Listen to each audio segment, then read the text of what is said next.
Greetings and welcome to another presentation of the Adrian Dominican Sisters of A Sister Story.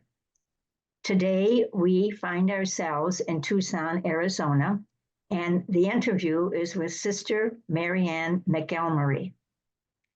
So she has been out west for a long time, but we'll let her tell her story. So Mary Anne, thank you for your willingness to be here and being patient with me trying to set this thing up. So the time is yours. And I promise I won't let you go over 30 minutes. Oh, good. Yeah. You'll be surprised how it just all goes together. Okay, so just begin by telling us a little bit about your beginnings, where you were born, about your early life, your family, siblings, that. Okay? Okay. So it's all yours. We we're all there's 8 in our family. With parents, counting parents. And we were all born in Detroit. And my mom had a TB before she married. And after her first baby, the doctor told them not to have any more. Well, it turns out there were 5 more. Anyway, where do you come in the family? I'm second oldest. Oh, okay. My older sister, Laura Lee, died about 10 years ago. Where was I now? I'm sorry. Yeah. That's okay. We decided to come out mainly because of my parents' health. The doctor said you need a drier climate. Okay, so that's how you got out there. Got to Arizona, and my dad had sciatica very bad. So we went out there. I was 9 when we came to Tucson. And we moved several times, but settled in South Tucson, which is quite near the border, Mexico. And I went to what's called our church was St. John's, and we all graduated out of from St. John's. But as I grew older, one of the priests, good old Father Yates, asked me to teach catechism. And so my sister, I have one younger, and we were both in high school at the time. And so we did that, and I enjoyed it. And all of a sudden, Father Yates were bringing other people in to listen to our classes. And I thought that was, all right, but kind of different. Anyway, he's the one that kind of pushed. He said, I think you should think about maybe entering. Oh. So, and he said a teaching order, which floored me. What was your relationship with sisters? Any sisters? The Seton Sisters in Pennsylvania. Okay. They're Charity. Yeah, Charity. And so, and then I went to South Point, and there were St. Joseph Sisters, and there were the priests were Carmelites and whatnot. So then after I graduated. Well, can I just go back to when you were growing up as a little kid in your house, and you had many brothers and sisters? How many boys, how many girls? I'm sorry, I missed that. There's 4 girls and 2 boys. Okay. Laura Lee was the oldest, and then myself. Suzanne, who was also died in June, was next. Then George, who entered the seminary. Okay. Did not stay, but no. And Joseph and Nancy. Okay. And Joe and Nancy are still alive. Okay. So you had a brother and that was kind of what happened in those days too. There seemed to be 2 or 3 people in the family that would either go to the priesthood or to the convent. But that Yes, you didn't think about that. The priest kind of initiated it. yes. Okay. Well, no, I knew by 3rd grade I wanted to be a nun. Oh, okay. How And did you know that? I even picked out my name. But as I grew, as time went on, I kind of pushed it aside. It was a little scary. So anyway, Father Yates didn't forget. He'd take me aside periodically. I'm sorry about the voice. I went to South Point. That was hard for my mother, my parents, because South Point was across town, and so we had to take 2 buses to get there. Now, what was South Point? Sal Point, Salpointe. He was a priest. Okay. Started at a Carmelite. Oh, the Carmelites. Okay. And one of the only Catholic schools. And my sister Laura Lee was the first to graduate from South Point. It was new. South That Point. was 59, because when she graduated, I entered. Okay. I became a freshman. And so I finished, and both Lorley and I went to work, and my mom needed the money. And so we worked for, I think it was about a year, and Lorley's health was not good. And so the doctor suggests she go to California. And my mom said, I think you need to go with her. Oh my. I did. I went to California, and we sowed out wild oats there. Oh, I guess I noticed you didn't enter for 3 years after high school. Right. Yeah. So I worked in insurance, Houston Insurance, I think it was. And then we had an apartment not too far from the church. So I started about halfway through that year to go to church in the morning. And I said, Laura Lee, I think I need to look at some orders. I think I'd like to enter. And so we did some looking around, a couple of orders in San Diego, and hold on just a second. It's okay.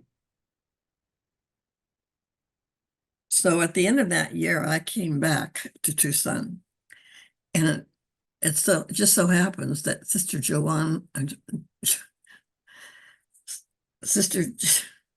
Garrigers, the 2 Garrigers. Okay. Joanne Maria. Yeah. Sister Joanne was at Sacred Heart, where our nuns are. Okay. And so my mom said, let's go talk to them. And so we went it must have been in the evening. And I was so impressed. The nuns were so happy. So it was just a happy That's atmosphere. good. Happy experience. Yes. And so I decided, I asked Sister Joan if she'd help me enter. So Okay. she did. And you have your ups and downs. That's when you. Well, how was it coming all the way across the country to Adrian? It was hard. Yes. Very hard. It was 75 degrees when I left Tucson, and Detroit it was 30, something like that. I entered in February. Oh, okay. February crowd. And so My first year on mission, my mom died.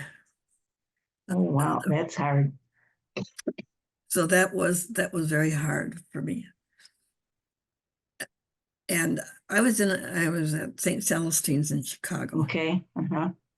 And anyway, the year after, they decided I should go back to the West and be a support to my family. They didn't know a whole lot about the West. They sent me to Douglas, which is probably a 2-hour drive to Tucson. So how many kids were still at home? Um, just 4. Well, that's a lot. Yes, yes. I'm trying to think. She died in 1963. Okay. And so my 2 youngest, my brother and sister, Nancy and Joe, were still in high school when she died. Mhm. And so I was near, and my dad had a hard time. And I came home that week. They sent me home so I could be with my mom. And Sister Rita Eileen was teaching there, and she came with me. She was wonderful. That's Absolutely. good. Wonderful. That's good to hear. And we went to the hospital every day, and then she was with me the night my mom died. She was very good with my family. Another one that was really good with my family was Jean O'Loughlin. She was also there. Well, aren't you With lucky? her, Very blessed. I know, with her sense of humor. Yes. My brother's, my brother George was in the seminary at that time. Okay. So the seminarians came and sang the mass. It was a seminary in Tucson, Regina Clary. Oh, that's special. It was very special. But after a while, George left. I think he went in because of my mom. And so he left and he got married. Okay. So I went back, and I'm trying to think. I was in Douglas, and then they sent me to Delano. And I was there, I don't remember the number of years, but No, that's okay. Just so you were a teacher, an elementary teacher, was yes. your ministry. And I loved it. I loved Good. every bit of it. And then I went to New Mexico. I was in Albuquerque for a while. And then Sister Judy wrote and wanted Maria Romero to come out and see. At that time, Judy was opening up the school. Judy who? Judy Bizignano. Bizignano. Okay. So I said, I'd like to see it. So, but I didn't want to say, Anyway, when she heard I wanted to come and see it, she asked both of us to come. So once I saw the school, I really fell in love with it. And that was a rather unusual school. I mean, as far as Yes. the education, maybe you could explain a little bit of that to us. What was the name of the school? Keno. Keno, that's right. I couldn't think of it. Keno. And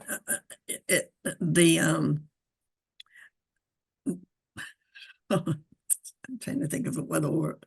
Anyway, it's all about learning and life are one. Instead of learning out of a textbook, we wrote contracts, and the material in the textbook we put in the contracts, but in a different way. And the students would meet in the morning and set goals. And then they were free to fulfill those goals during the day. And that was good for a lot of kids. We were up to 300 at one time.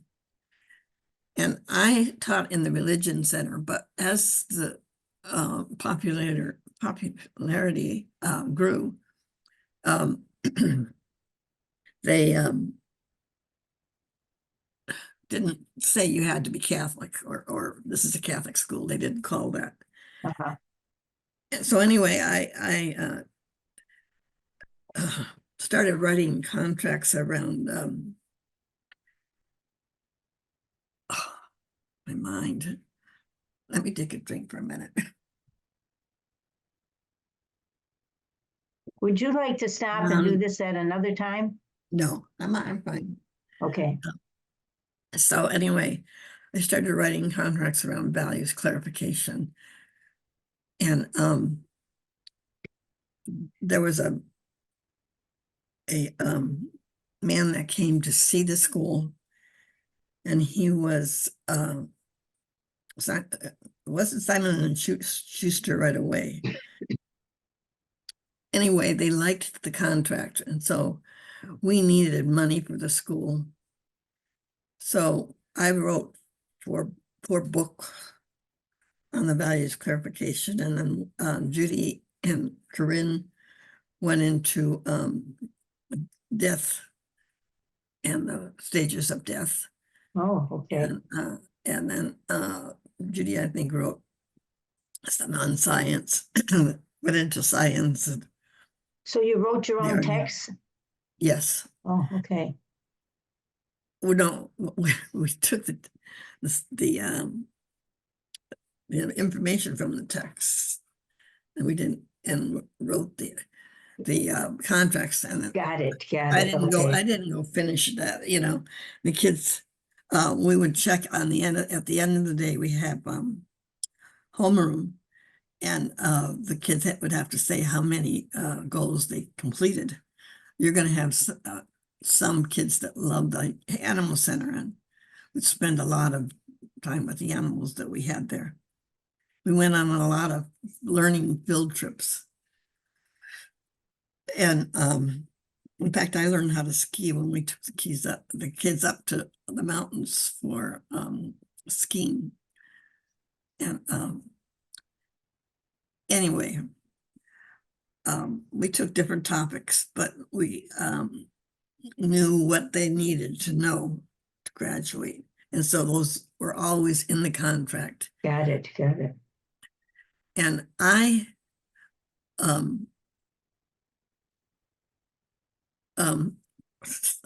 lose my train of thought. Okay. That's all right. You're talking about the contracts. And the kids did learn, in a very creative way. Mm-hmm. Yes. And, a lot of experience. Oh, it was wonderful. Experiential. I loved it. I taught there for 20 years. And it was did any of the students come back and talk, once they were grown up and been to college, if they went to college, and how that school had left a imprint on them, affected them? Did they? Absolutely. I had prayer service every day for the kids, and I would go through a meditation, and the kids started when they were graduated and off someplace. They would write and say, I start my day with setting goals. Okay. And it works. Isn't that something? That's wonderful. Is the school still in operation? It is. Okay. It doesn't have as many. They have to charge a rather high tuition. So it doesn't have the numbers. We had up to 300 kids. And the other thing I did was take the kids. Shoot. Oh. Could you stop for one second? This man, he wants me to hold on. Okay. Okay, I was talking about the retreats. I would take up 2 homerooms up to the top of Mount Lemmon. We had a cabin up there. And I'm skipping a lot of that because how we got the cabin and that kind of thing. We don't have, that's just finish the story. Yeah. Mm-hmm. And it was an overnight. And so we had a theme, and I would have different activities for the kids to do in a group. I took care of maintenance and getting, we had, and of course, feed them. And one of the ones they liked best was to find a tree and hug it. Okay. You You know, were ahead of what your times, yeah. we Judy would often be there. She couldn't be there all the time, but anyway, she would express how important trees were to us and what they did for the atmosphere, etc. So That's anyway, wonderful. I go up on Monday and I come down Tuesday, go up Wednesday and come down Thursday. And as we had about 18 homerooms. Homerooms never had more than, we tried to keep it down to 15 kids. Mhm. And it was family based. So we had young kids in the same homeroom with the high school kids. So when we went up to the retreats, the older kids kind of took care of the younger kids. Young, I'm talking about 4 years old, 5. So we didn't have too many kids that missed their parents when they went up there. Because it was So anyway, basically overnight. yes. Yeah, okay. Okay.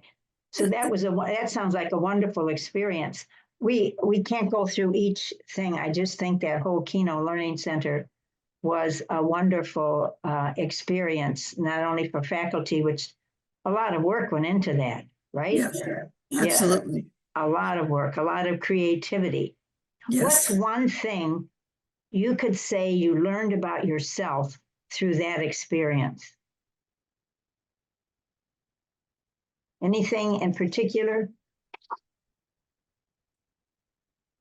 Well, I learned to have more confidence in myself and how much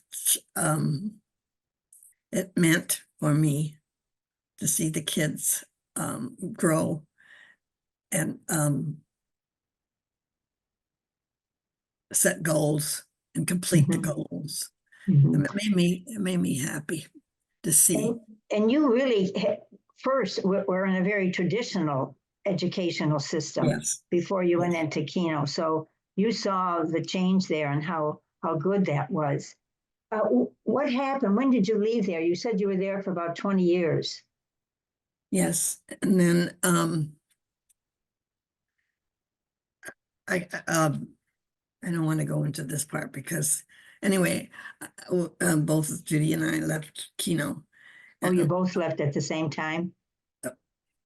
It was there was a problem. Okay. And Okay. We don't I need to. just don't want to go into it. Yeah.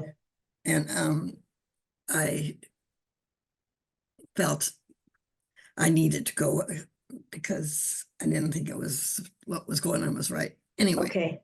it's still going. It's still going on. Mary Jane, Sarah. Oh, that's another story. She basically was a teacher from the very beginning, and she just now retired. So I think it stayed the way, we wanted it to go. And it was because of her she stayed. That's another story.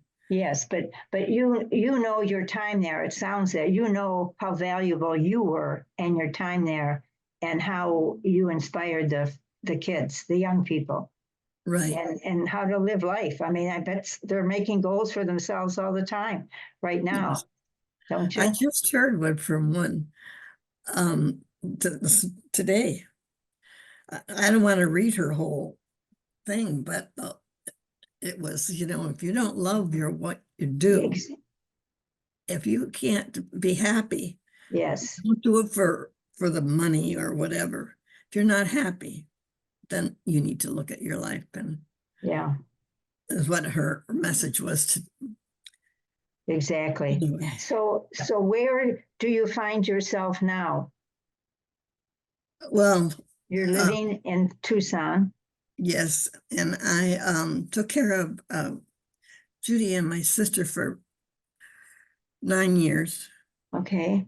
And when Judy came to Adrian and my sister died in June, I, my health was going. I've fallen 3 times now, and it's gotten to me.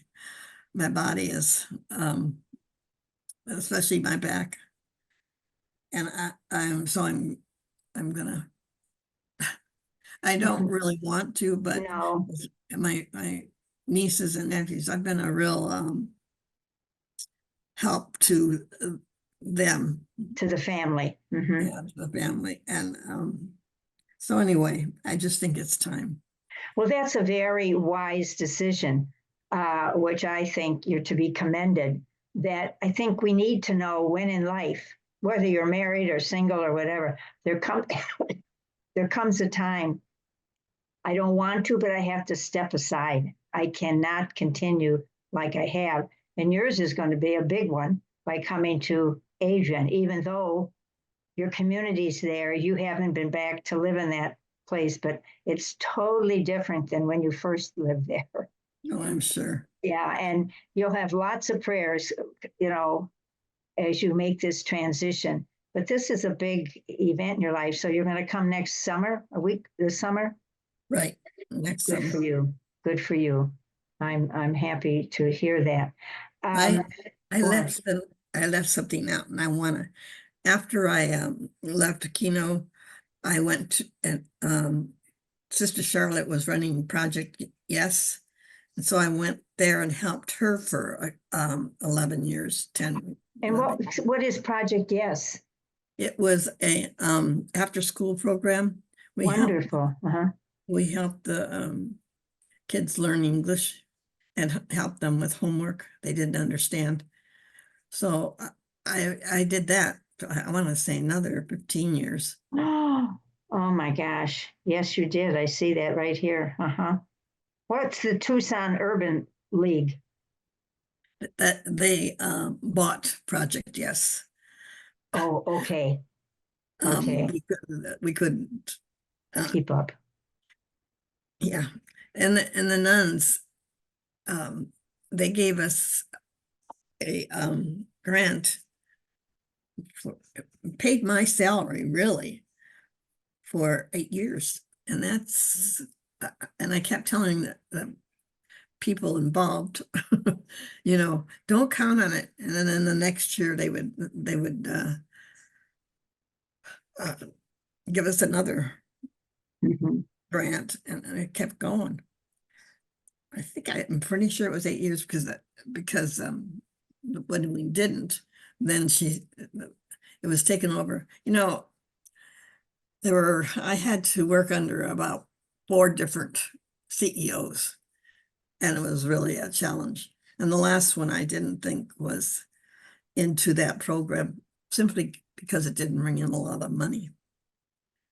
And so when they finally said, no, we're not going to, give you the grant for next year, but she said, oh, we'll take care of it. But anyway, that's when So I that was a decided, big challenge you had. yes. And they were wanted to get it funded by the city of Tucson. And I just won't go into all that. That was not fun. So I finally It sounds like you've gotten yourself involved in various ministries that had significant challenges for you. What got you through them? What is it about you, or how do you, when you have a challenge, what happens within you, and how do you resolve that challenge or come to peace with it? I pray, Good. and it, I feel better. I know once I've made a decision, it's what it's supposed to be. Good for you. Good for you. And to the depths of your heart, you have Absolutely. a good relationship with your God. I do. Mm-hmm. Very good. And anyway, I think I wrote some notes to make sure I didn't leave anything. Well, I'm sure you left, you left some things out. Now, tell me this one thing. Tell us this one thing. Is there something about you? A lot of us don't know you because you've been out west for so long. I know, because Right. I was in the Florida for a long time. So when you Yeah. come to Adrian, you don't know anybody. But now there's so many of us in Adrian now that Yes. your past is there. Someone you lived with, somebody you worked with is there. And so you won't be alone. That's for sure. But is there something about you that we would be surprised, like you're a downhill skier or something like that? No, I'm not saying you are, but just something that about you that might be fun. What do you Um, like to do for fun? well, when I could, I went to the gym and I enjoyed that. Good, Actually, I've been going to a gym for 20, 30 years. good for you. But right now, I can't get there. I I've owned Boston Terriers, Oh, you're a dog lover. Okay. and I love taking them for walks. And this one, I have one left, and I don't know how long he's going to last. But I already said, now if I come to Adrian, and Carol Elia said, you can come live with me. I'll take the dog. Oh, I've And been to you, her house. It's out in the country. It's lovely. Uh-huh. yeah. So So that might be an option. Yeah. yeah, might be. Yeah, might be. So it looks like you're looking to your future, Yes, you know. yes, and I enjoy to play. I enjoy playing cards.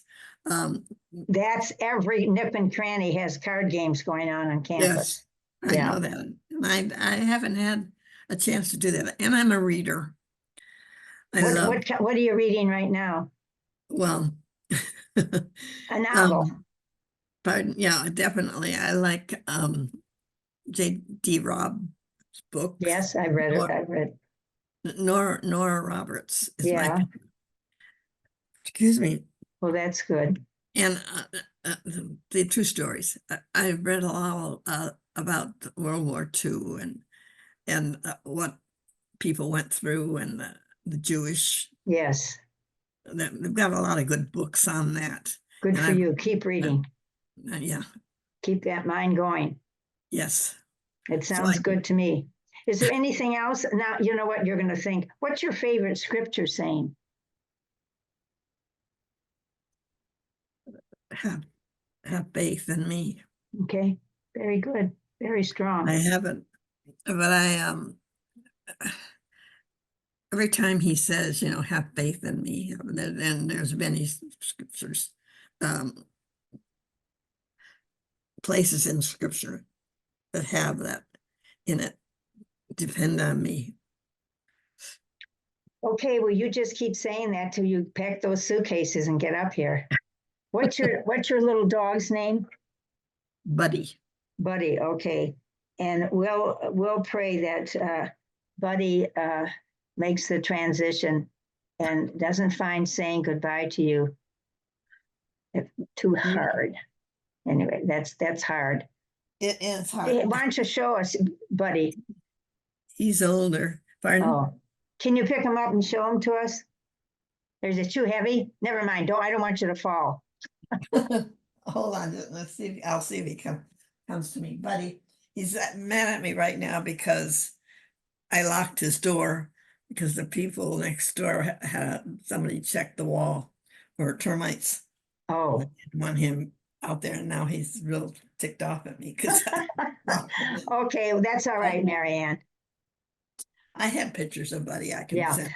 And I just again want to thank you so much. And I will hold you in prayer as you make this transition. And you'll be great. You'll be a great asset in Adrian. Oh, I forgot to say your religious name was Sister George Alyce. Because some of our benefactors, they don't know you as Mary Anne. They may know you only as George Alyce. George Alyce. Alyce, oh, pardon me. Alyce, thank you for correcting me. Alyce is right. It was my dad and mom's name. And Oh, I had nice. picked out at third grade. Aren't you something? Okay, well, God bless you and thank you ever so much